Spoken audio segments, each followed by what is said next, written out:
থেকেই চলে আসছে।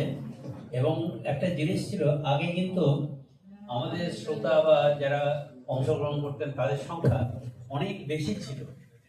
আমি লক্ষ্য রাখছি যে যত দিন যাচ্ছে তত যেন আমাদের দিক থেকে আসবার যে আগ্রহ সেটা কমে যাচ্ছে।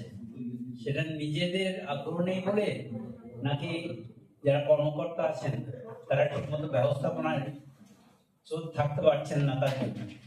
কিন্তু যারা পুরনো তাদের কিন্তু আমি অনেককেই দেখছি, কিন্তু নতুনদের দেখা সহজে মেলে না।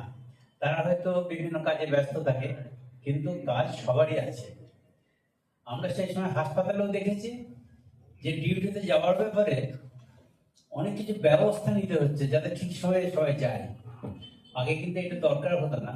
তাতে বেশিরভাগই দেখা যেত হাসপাতালে, বিশেষ করে শক্তিনগরে আমি দেখেছি 8:30 9টার মধ্যে অনেকেই চলে যেত। আমি তো মনে পড়ে না কোনোদিন দেরি করে গিয়েছি। আর সেখানে আমি ছিলাম কিন্তু দীর্ঘদিন।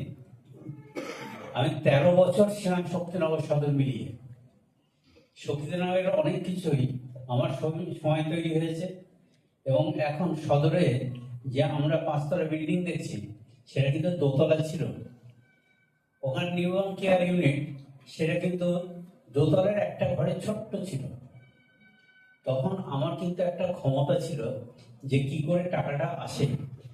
আমি চেষ্টা করেছিলাম এবং সেই সময় 2 কোটি টাকা একসাথে এসেছিল, যার ফলে আজকে যে নিউবর্ন কেয়ার ইউনিট ওখানে দেখছেন এসএনসিইউ, সেটা কিন্তু সেই সময় তৈরি হয়েছে। তো এটা আমার কথা এই জন্যই বলা যে আর যারা ছিলেন তারা যদি আমাকে সাহায্য না করতেন তাহলে এইটা বোধহয় করা যেত না। আজকে বিশেষ দিনে বিজয়া অর্থাৎ মা দুর্গা 10 হাতে কাজ করতেন, আমরা কি 2টো হাত নিয়ে তার 5 ভাগের 1 ভাগ করতে পারবো না?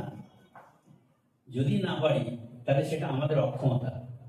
আর আরেকটা হচ্ছে আমাদের হাতের সাথে কাজ করার মাথা। সেই মাথায় কোনো জায়গায় বোধহয় একটু ঘাটতি হয়ে গেছে। যাক, সেটা আমাদের পূরণ করে নিলে ভালো হবে। আজকে কর্মকর্তাদের মধ্যে সবাইকে দেখছি না, কিন্তু যে সব থেকে পুরনো মানুষ এখনকার, তিনি কিন্তু ঠিক সময় এসেছেন। আমরা তখন 3 জন এখানে এসেছিলাম। তা আমরা যদি আজকে সবাই চেষ্টা করলে সেটা বোধহয় সম্ভব হবে।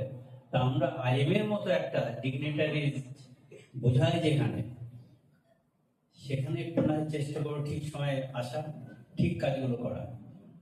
তা এই বলে আমি আর নিজেদের ঘাটতিটা বেশি তুলে ধরতে চাচ্ছি না। সবাইকে আমার শারদীয়ার শুভেচ্ছা জানিয়ে সবার কাছ থেকে বক্তব্য রেখে বিদায় নিচ্ছি। নমস্কার। একথা সত্যি, একটা অনুষ্ঠান সবার সমবেত প্রচেষ্টা